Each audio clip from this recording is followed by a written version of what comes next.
Thalassemia बद्दल थोडी माहिती हवी होती की आपल्या ब्लड बँकचा याच्यामध्ये काय होतं.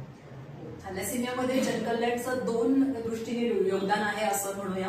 जे थॅलेसेमियाचे रुग्ण आहेत ज्यांना रक्ताची गरज असते ते पूर्णपणे डोनरच्या रक्तावर अवलंबून असतात फॉर सर्व्हायव्हिंग. सो दर 15 दिवसांनी त्यांना ट्रान्सफ्युजन लागतं. असं गेली 40 वर्ष आपण करतो आहोत की त्या मुलांना आपण जी ब्लड सर्व्हिस आहे ती पूर्ण मोफत देतो आहोत. अशी 400 मुलं आपल्याकडे आता रजिस्टर्ड आहे. हा एक भाग झाला.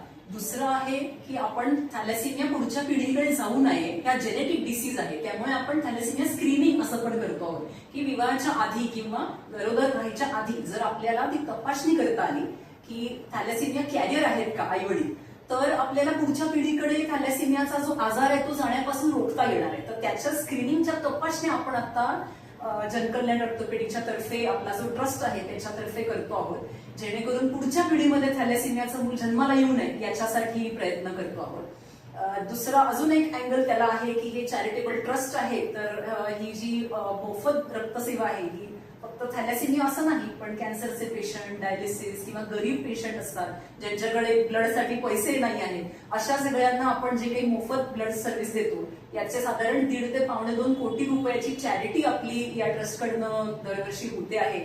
सो आपण कोणत्याही पद्धतीने या रक्तपेढीशी असोसिएट होऊ शकलात, रक्तदान किंवा फायनान्शियल डोनेशन, तर डेफिनेटली आपल्याला आणखी चांगलं काम करता येईल.